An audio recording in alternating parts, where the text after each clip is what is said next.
afternoon, everybody. I'd like to welcome you all to the Halftime Talk feature interview, where every week we take a look at the markets, the oil markets, the energy markets, and how they've moved and what they've been doing. And I'm delighted to be joined by a veteran of those markets, Mr. Tom Kloza, Global Head of Energy Analysis at the Oil Price Information Service. Tom, thank you so much for joining us today. Great to be here with you. Certainly very interesting times for the oil markets, for the energy markets across the board. Let's start with a basic question for you, and on pricing specifically, and not a basic question, but a general question, which is the direction for crude oil prices. We clearly all know what the trajectory has been over the last few months. Seems to be, by most analyst comments that we speak to every day of the week, that the bullish sentiment is continuing. Yeah, I mean, one of the things about the market right now that really doesn't get that much attention is how much speculative and fund buying there is, buying from money managers. And it's very, very skewed towards more buyers than sellers.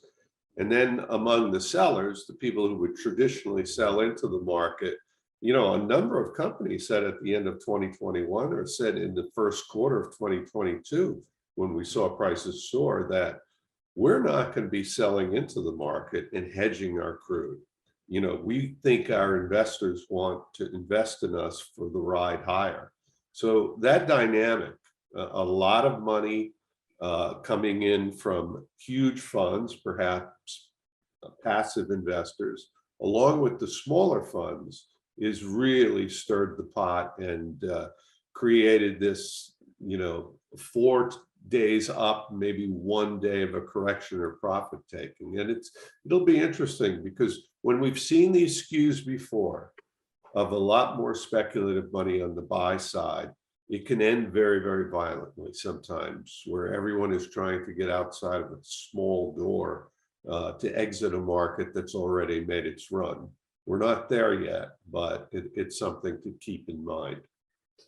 Okay, and I mean, I suppose we could believe that for crude oil prices, and again, despite the sanctions on Russia, and we'll get into that, and supposedly a shortage of supply all around in crude, many would say actually we don't have any real shortage of crude oil supply yet. However, there's no doubt that there's tight product supply problems, and that could be down to refinery issues and otherwise. Let's look at that a little bit. Gasoline and diesel in particular. Do you think we've seen the highs for this quarter, for the next quarter? Where are we with that genuine tight supply? No, I don't think we've seen the highs. I think that June will be a sideways month. Maybe we'll get a little bit of a respite. We had a preview of that on Monday, where futures prices dropped about 7 cents, but there were physical prices that we follow and specialize in the United States that dropped as much as 21 cents in the center of the country. That's not enough to say that the rally is over, but it tells you how dangerous it can be when you race to numbers never seen before. And these are epic numbers, make no mistake about it. If you're a refiner and you're getting $70 a gallon, $70 a barrel more for gasoline and diesel than you're paying for crude, these are epic, epic numbers. Okay, but how much, and refineries obviously are going to be, working to the max that they can, but we do have some sort of blockages there, don't we, in terms of actual capacity that's ready to take on that advantage? Yeah, here's what really happened, Diala. We ran into COVID and refiners lost a lot of money, and a number of them either closed refineries, in one cases, or a few cases, some were damaged by storms, or they authorized projects to reconfigure those refineries to make biofuel, things like renewable diesel, sustainable aviation fuel, not hydrocarbons. And I think that if they were given a chance to go back in time and renew those decisions, they'd say, no, we'll stick around for 2022 and maybe 2023 and make these epic profits. But it's difficult to do that. So The good news is, if you're someone inclined to want more tempered prices, the good news is that this is a gap year, but a lot of new refining comes on between next winter and next summer. We're already seeing the huge refinery in Kuwait start up. You know, it's going to be many months before they're producing 600,000 barrels a day. There's the Dangote refinery in Nigeria, which is going to be a single train refinery of over 600,000 barrels a day. And then there are other Middle Eastern refineries and Southeast Asian refineries that come online. So I would dare say, if we speak a year from now, the refinery shortages are going to be a thing of the past. Okay, well, let's switch back to crude and still talk about supply. We can't not talk about obviously the Russia-Ukraine war and what that is doing so far to global crude oil supplies. Net, perhaps not a big difference yet, but we are seeing some self-sanctioning, etc. What about the EU sanction that was agreed on by the EU last week?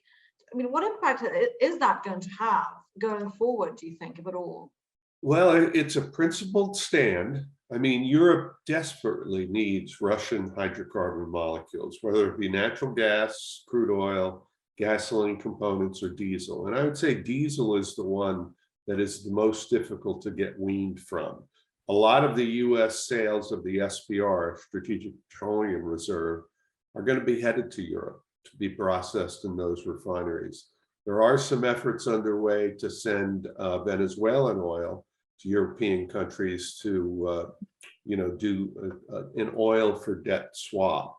So there is new production coming on. Offshore Guyana is just exceptional. And there's folks that believe that's going to produce 1 million barrels a day.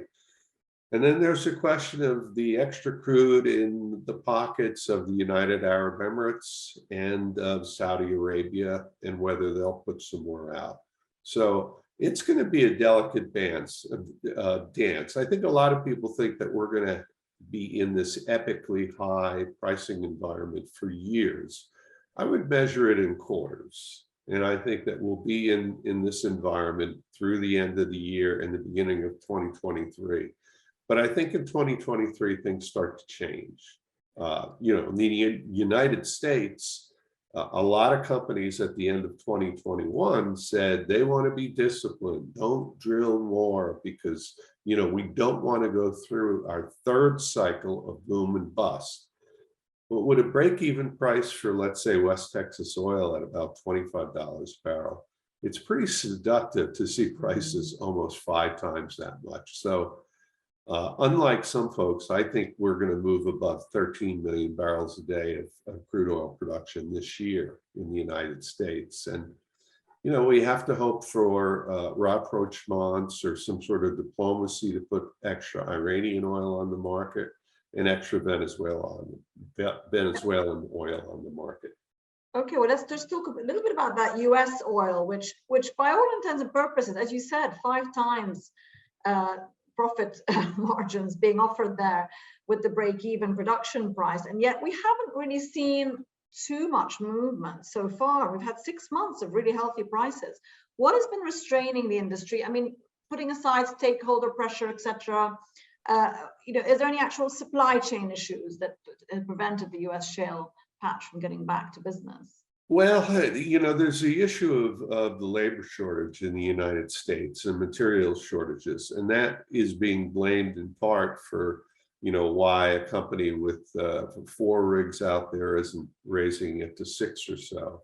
And those workers who are in West Texas, New Mexico, and North Dakota, they're being paid very, very well, and I would assume the new ones demand that pay. So that's probably stunted the growth a little bit. We probably in the United States are at full employment right now. And it's going to be tough to get those additional workers to work on the rigs. But I think in the end, we've got a lot of people coming into the workforce now who just graduated. And we've got some people coming back into the workforce after they retired, not knowing that they were going to see this incredible inflation. So I think, I do think that we'll see the rigs going up. It's interesting, the super majors, Exxon Mobil and Chevron, they're pretty ambitious. It's the smaller private companies or the independent companies that have kind of coaxed their peers not to drill more because fear of a glut. And it's pretty hard to imagine people fearing the glut right now until you look back at history.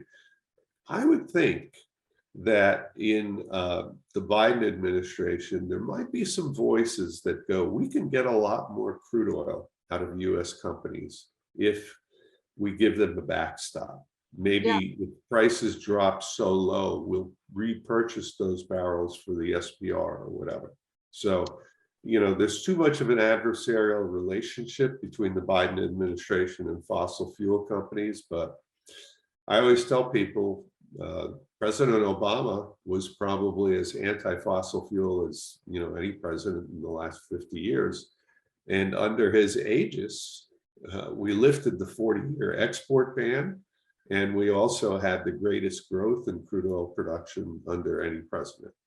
And certainly today, there's more incentive for President Biden to loosen those possibilities, if you like, where he does have a very serious energy transition agenda, but clearly he's under pressure, particularly politically ahead of the midterms, to try and get these prices down and release more oil, and still placing certain conditions as well on the domestic oil industry.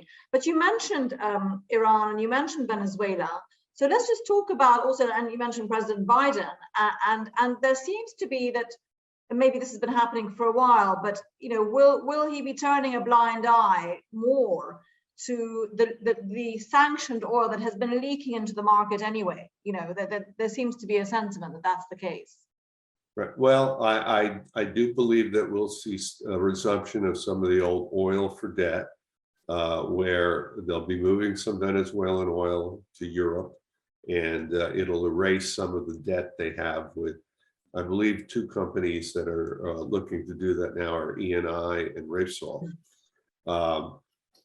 It'll be interesting to see what happens with Iran and their engineers and their workforce trying to repair a lot of the PDVSA refining complex. I mean, you've got one refining complex there that's somewhere close to 1 million barrels a day, but it's been in disrepair for probably 8 years. Here in the United States, we tend to think of that we have the best engineers and the best refinery people, but we'll find out if Iran really has some competent people. We know that Venezuela did not. They did not. Once they got rid of most Western engineers and people who ran the refineries, that refining system really went to pot. And that's why the United States is exporting so much gasoline and exceptional amounts of diesel. It's because of the failure of PDVSA to keep their refining system in good working order. Okay, you mentioned, Tom, OPEC, or some of the Gulf producers, and of course Saudi Arabia and the UAE being the two that today are perhaps considered to have some spare capacity, although many would say none today as we speak. There was this gesture last week that they are willing to perhaps increase, they will increase supply. Many people saying they can't do so yet. Where do you think that puts the whole OPEC plus group that was formed, of course, a few years ago? It's worked so well for itself and for the markets. But now with the whole Russian equation and Russian oil being sanctioned and the Russian production being affected, do you think there's a need for that group to still exist?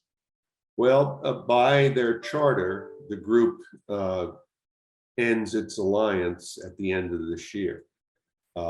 We've seen some hints that maybe, they might suspend Russia or distance themselves from there. And, that may be an outcome. I'm not sure. I think the Biden administration's biggest task isn't to do things like release SPR oil or release heating oil reserves or to tweak environmental rules so that higher vapor pressure gasoline can be sold. their biggest challenge and their biggest quest would be to have some sort of reasonable working arrangement with Saudi Arabia. And the politics of the matter and the calculus of inflation probably makes that a very compelling task. So I would not be surprised if we talk a year from now, if Russia is out by their own and OPEC ceases to be OPEC plus and becomes just traditional OPEC.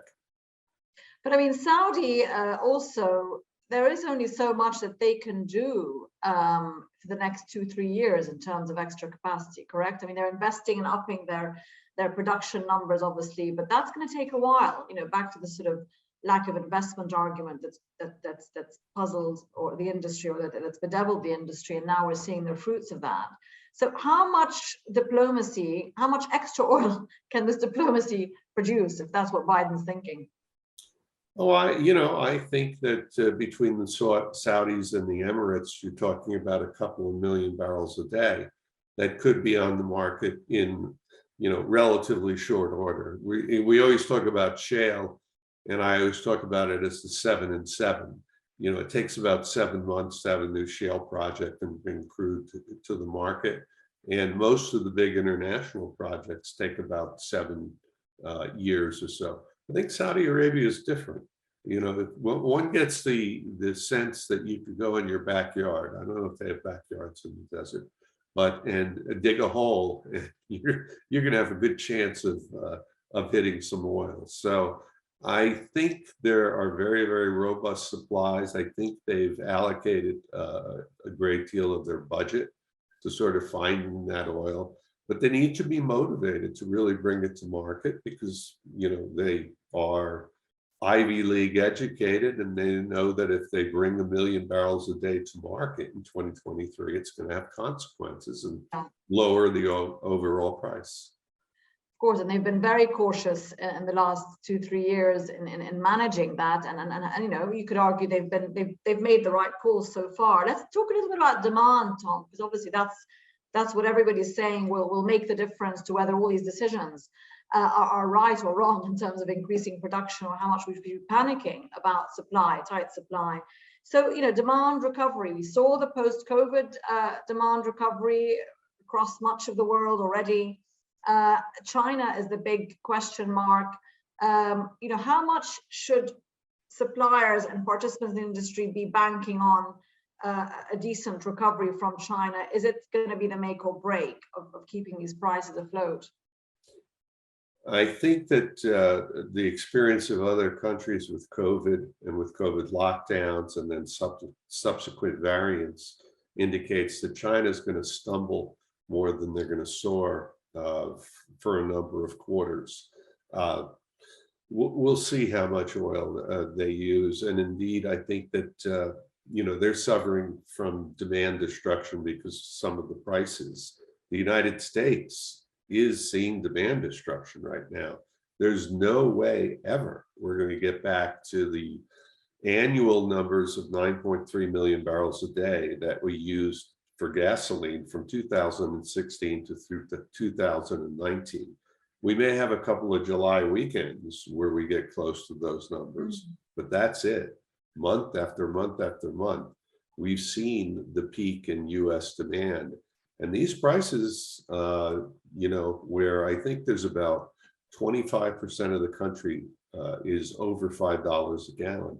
They may not seem high to Europeans, but Americans are strange. They regard cheap gasoline as almost a birthright, like the right to own guns. And they get very, very annoyed by it. And they will, they may not curb all their driving, but they may curb one of the 2 cars in their driving. And I think we're seeing that this week. We saw a very disappointing Memorial Day week demand. The problem, I think, is diesel throughout the world. Diesel is the product that if you're seeing a recovery and you have economic growth, all of those things require diesel. Emerging countries with agriculture, with mining, with the other commodity prices that have soared, they run on diesel.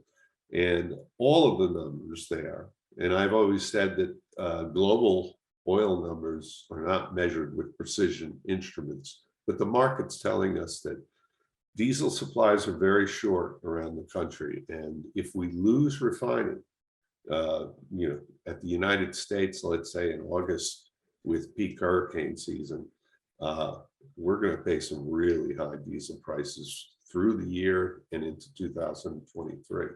And what about natural gas prices come winter? I mean, it's a last winter pre Russia invasion, we had very high gas prices for Asia, obviously, and for America, and it's hitting Europe now in a big way as well. How does that play into the industry's thinking and countries' policies when we see no end in sight also for the Russian-Ukraine conflict? Well, it's one of the reasons why diesel has been the most spectacular product this year. We saw fuel switching last year because of incredibly high natural gas prices. The United States, I think, closed at about $9.30 per million BTUs yesterday, which was a 14-year high. But prices in Europe during the winter were many multiples of that. And so where you could have fuel switching and use diesel to create electricity, for example, there was a kind of unmeasured aspect of that, and that led to some of the big drawdowns. It happened in Europe. It happened in Southeast Asia. The really frank, honest banks admit that they don't know how much diesel for substituting for natural gas capacity there is around the world. But it is absolutely a worry this winter. I mean, this winter, the numbers could be exponential. Not so much for natural gas because, we're not dependent upon any countries, with the exception of Canada, and I think they're pretty peaceful. You never know. But I think that the prices in Europe and Southeast Asia are going to make the LNG carriers very, very happy, but the local population very, very sad. I mean, let's go back, Tom, and as we wrap up to one of the first comments you made, which was about the speculative fund money going into oil futures, etc. Right. Money going into places. Now we've seen obviously what's happened with monetary policy and what is happening in the US and across Europe, also in terms of trying to tighten monetary policy there. By this or that percentage point, how is the market viewing the Fed policy in terms of its controlling of inflation and controlling therefore money flows, which may be going into speculative fund buying for oil or any other commodities? You said you're beginning to see demand destruction in the US. So how much leeway does the oil price still have, considering that these restrictions are coming on stream? Well, if you look at things, a couple of points here. If you look at speculative money, and some of it is very passive, very patient money, some of it is hot money. But if you look at it in crude, there's quite a skew toward many, many more buyers than sellers. And, traditionally the sellers are the oil companies and the exploration and production companies who are hedging their crude costs. A lot of them are not doing that. Let me give you another example. Back in 2020, if you hit position limits for speculators, you only controlled about $3 million worth of, let's say, diesel fuel. Thanks to the price appreciation right now, and to the fact that the limits on the CME are a little bit archaic, you can control about $30 million worth of diesel heating oil and not have to report to the CFTC. So I would submit that those position limits where you have to report are a bit archaic or anachronistic. I'd also say that when the speculative fervor ends, it can really end in a massive rush for an exit. You could have a $20 barrel drop or a 40 cents a gallon diesel drop. You'll hear this a lot, that some of the markets are broken, and that's probably proof positive that they are. In the United States, it was always common that, well, here's the price for gasoline futures and for diesel futures, and you're going to pay anywhere from 5 cents under to maybe 5 cents over. Now we're seeing deals at $1.80 over the futures price, or 20 cents under the futures price. So it's really been disconnected, or the physical markets are disconnected. And people prefer WTI to Brent because they do believe that we're going to feel the first pain. And Brent is really more of an abstract thought. There's so few cargoes that actually sail from the North Sea and are included in the Brent price that it's really kind of an abstraction, the number that gets published every day. If you had to put a floor for WTI, between now and the end of the year, what would it be?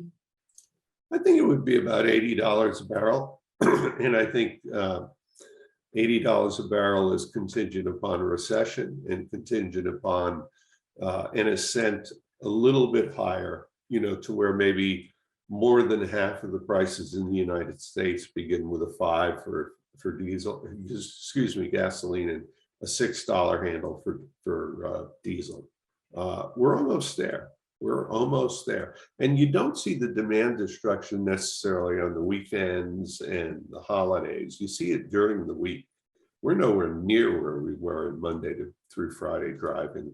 And we're starting to calm down a little bit in the supply crunch that calls for a lot of diesel to basically power the big rigs. But I don't know if we'll be able to build any inventory before the winter comes. And this could be, I hate to use the term because nowadays it has a different meaning, but it could be a nuclear winter, in the sense of a spectacularly hostile environment with very, very high prices.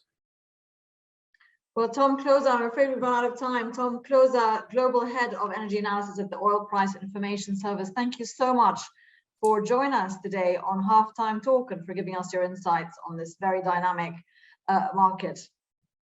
Thanks, Fiala. It's fun.